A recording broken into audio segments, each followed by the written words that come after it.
Where to begin? That's the big question, I hope you'll agree.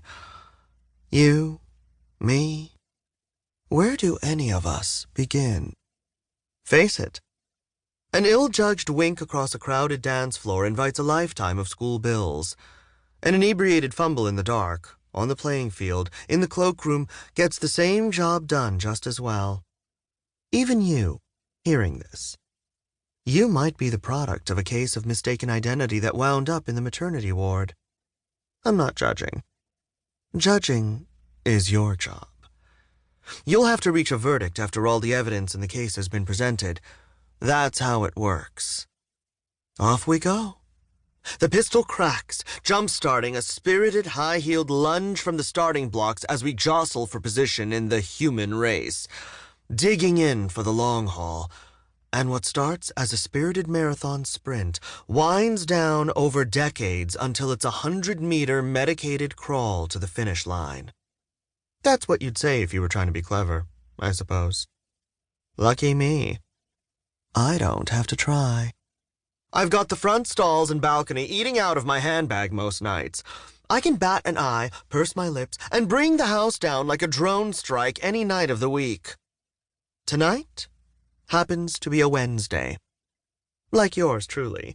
It can go one way or the other on a Wednesday, but the weather's rotten outside, as my dripping, demoralized umbrella will confirm, and that's generally enough to guarantee a packed hall from the orchestra pit to the gods and nosebleeds.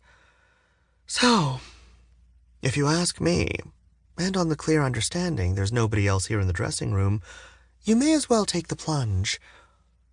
It doesn't matter where we begin, does it, babes? When all's said and done, we start off with nothing. You and me both, and all the rest. Hardly matters what happens in between. We arrive with nothing, and we finish with nothing. Am I right? Zip, zilch, nada, naught, nil. What better place to commence my narrative than here, with nothing at all?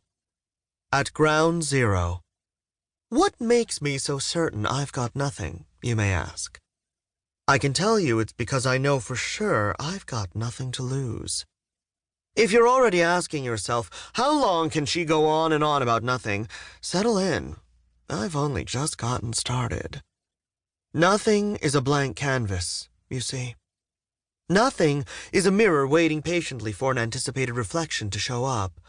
A lonely looking glass in an Oscar Wilde fairy tale, aching for that special face to drift into view, bringing purpose to its blank existence. Which returns me to me, unsurprisingly, looking in a glass like that one in the story Oscar forgot to write. Me and the Wicked Queen from Snow White. Honestly, if I could sum up my whole life in one image, there's a mirror on the wall, and there's me, looking in or looking out. It's hard to tell with mirrors. If anyone ever asks, I describe myself as an artist. And an artist needs a carte blanche to get started. This tabula rasa I call my face has, for quite a long time, been every bit as vacant as it gets. Symmetrical, bland, uninhabited, you could say. A half-hearted sketch for a grand, abandoned project.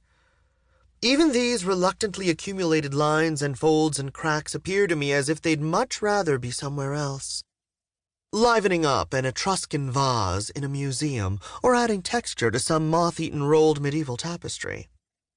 Faced with that crumpled imprecision, the only reasonable response is to sanction a scorched earth policy.